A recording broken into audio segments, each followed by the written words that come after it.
It's story time. Many years ago, I was still in elementary school. I had this guy. Was my classmate. We all grew up together, but he was much bigger than I was. And this guy, I don't know, he was a bully. What this guy does is that he comes to school looking for people that, because he was big, looking for weak people that he's going to destroy. He found so much pleasure and joy in inflicting pains and discomfort on other kids.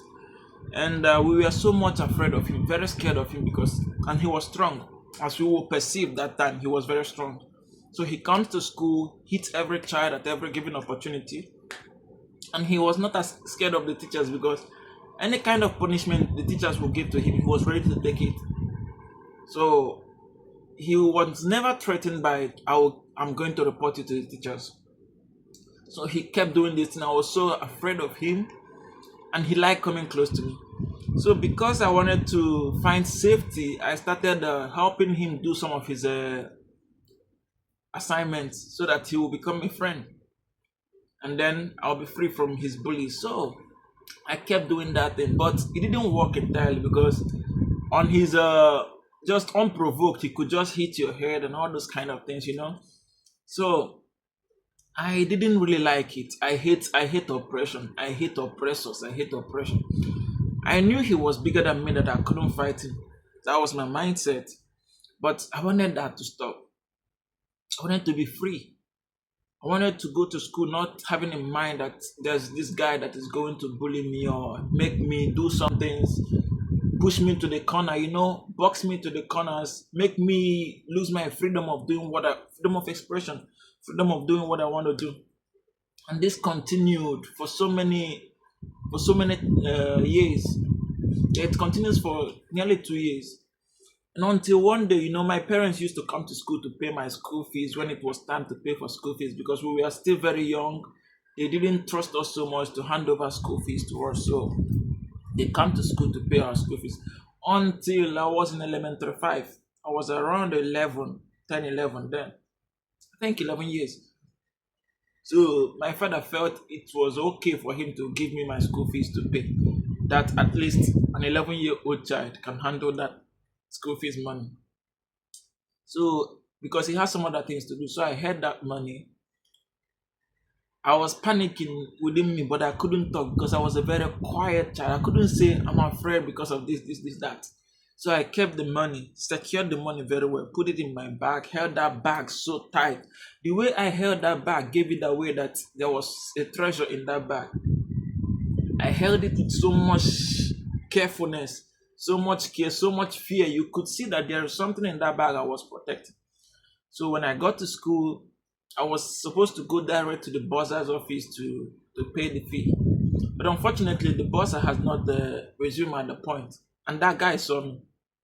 He was the first person that came to ask me this question. This one, you are carrying your bag like this. What is inside? I couldn't summon the courage to say my money was there because I didn't know what my fate would become.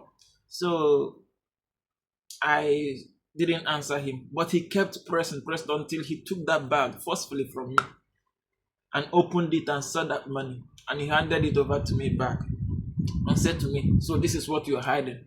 He hissed. I felt a kind of relief. Oh, he has seen it and he didn't take the money. This kind of feeling. I'm free finally.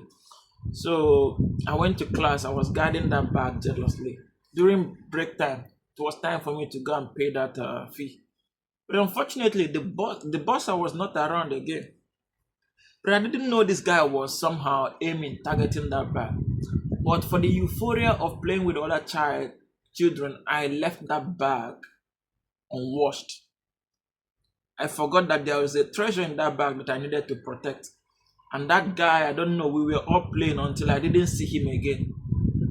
It dawned on me that this guy might have gone to my bag. So I went straight to where I kept that bag. He's the only child, the only student that knows. One day I didn't see him, but I saw my bag. I opened where I kept the money. It was no longer there. I felt my word was finished. What am I going to tell my dad? Like what? I knew how it was difficult for him to get that money to give to me. What What was I going to tell him? So I went to him and said, please, I'm looking for my money, and there's no other child that knows except you. Then he flared up like, really? Are you accusing me of taking your money? Are you accusing me of this?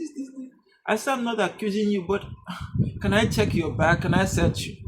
He said if I near him, he was going to destroy me. But the way he was doing already made me believe that he was the one with the money. Because if not, his reaction would have been more consequential for me. So I just shrank. I went back to my shell, thinking of what I was going to do. I was already fabricating the lies I was going to tell my dad to get out of that mess. Even though I knew I was still going to be punished. So I was uncomfortable. So I kept monitoring this guy. I needed to get that money back from him. Then it was after after school. I went to him. I said, please, my dad is going to kill me. If you are with the money, can you please hand it over to me? He said he was going to deal with me. I should get out of. I don't know what made me. I summoned the courage and I held his bag. I said, let me see your bag. Let me check your bag. He said he was going to count three, and if I don't leave that bag, he was going to beat me mercilessly. I was now beginning to choose between him beating me up or my dad beating me up. I knew I was already down, but I wasn't going to go down without a fight. So I held that bag. He was dragging. That was when I knew that my grip was very strong. Both of us were dragging that bag until the handle of his bag turned. I said, damn, I'm finished. I said I was finished. He said to me, what? You damaged my bag? I'm going to kill you. He left that bag for me. It was, I don't know if he was making incantation. He was going about raining curses and talking about what he was going to do to me. Then while he was doing that, he said I must pay for that bag. While he was doing that, I opened the little bag at the back of that bag.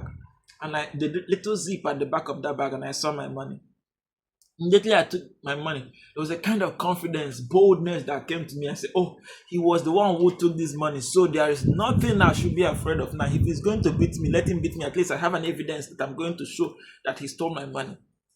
Then he came.